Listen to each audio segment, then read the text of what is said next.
tango negro, te fuiste sin avisar. Los gringos fueron cambiando tu manera de bailar. Tango negro, tango negro. Messi. Oh, brilliant skill from Lionel Messi. Surging forward with real menace here. Brilliant from Messi. Oh, what a goal that is! And the whole of this ground stands and applauds the 19-year-old. Have you seen a better goal than that anywhere? Lo tiene Maradona, lo marcan dos, pisa la pelota Maradona, arranca por la derecha el genio del fútbol mundial, y es el tercero a tocar para Borruchaga, siempre Maradona, genio, ta, ta, ta, ta, ta, ta, ta. ¡Gol!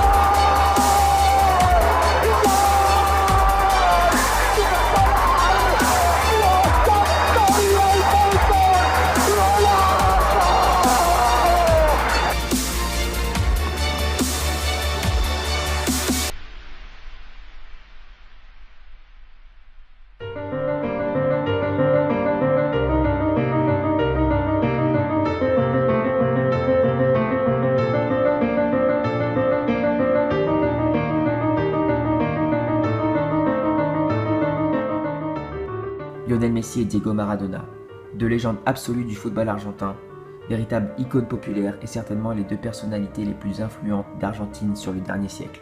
En 1986, Maradona exécute une traversée spectaculaire sur le flanc droit en quart de finale de Coupe du Monde face à l'Angleterre. Il inscrit ce jour un but qui est alors considéré comme le but du siècle et qualifie dans le même temps son pays pour le tour suivant. Quasiment 20 ans plus tard, en 2007, Lionel Messi signe la même traversée, cette fois-ci avec son club, le FC Barcelone, et inscrit un but similaire en tout point à celui d'El Pibe de Oro, qui marquera également l'histoire.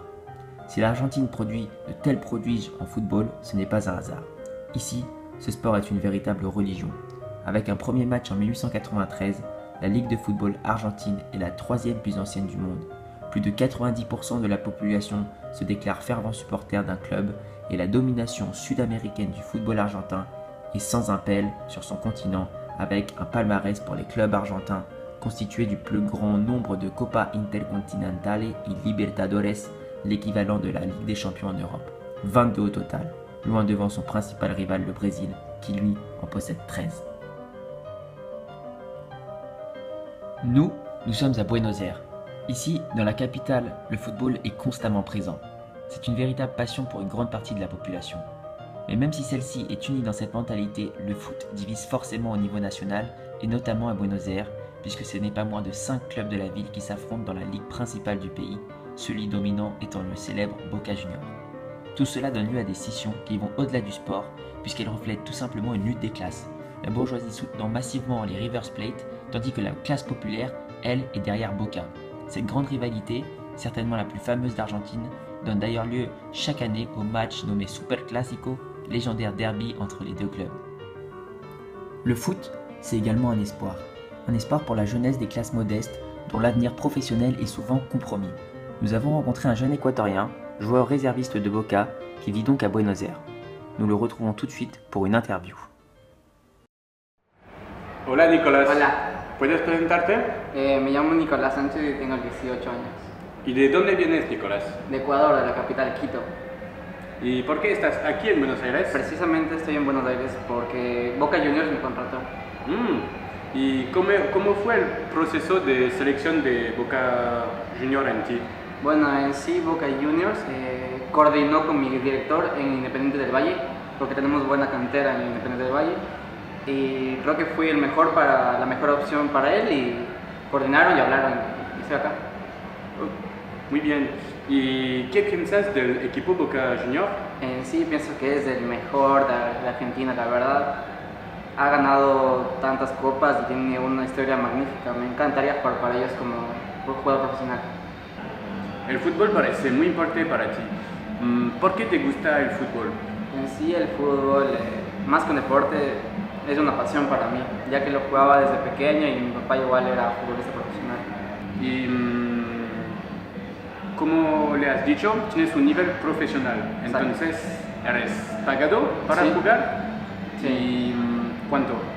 En la cantera que estaba en Independiente del Valle me pagaban $800 mensuales.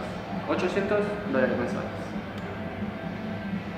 Entonces, en comparación con tus amigos, ¿este salario es alto o bajo?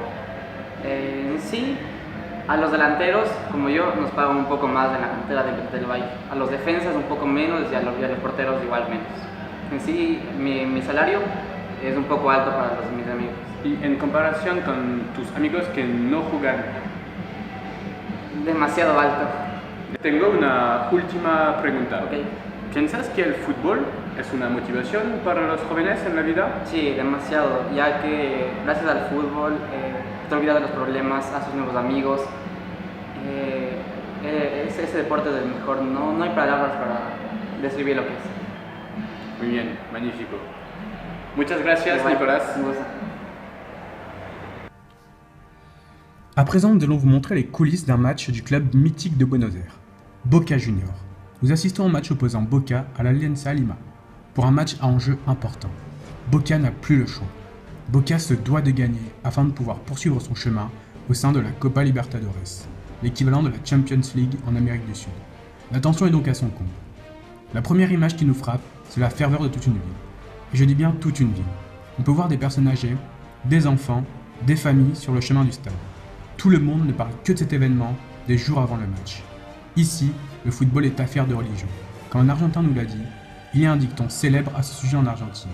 On peut changer de religion, on peut même changer de famille, mais on ne peut pas changer de club. Pour ce match, l'ambiance est incroyable.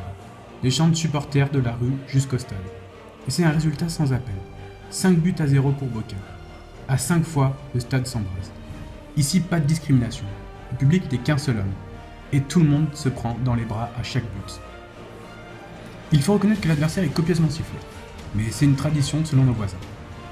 Après le match, c'est célébration collective pendant des heures. Une nouvelle fois, des frictions garanties. On voit bel et bien l'unité dans le stade et chez les supporters. Assister à un match à la Bombonera est définitivement une expérience inoubliable. Le foot rend ici heureux les Argentins, et sincèrement, ils en ont bien besoin. En effet, le pays traverse actuellement une crise majeure et le gouvernement fait tout pour éviter aujourd'hui le renouvellement du désastre économique de 2002.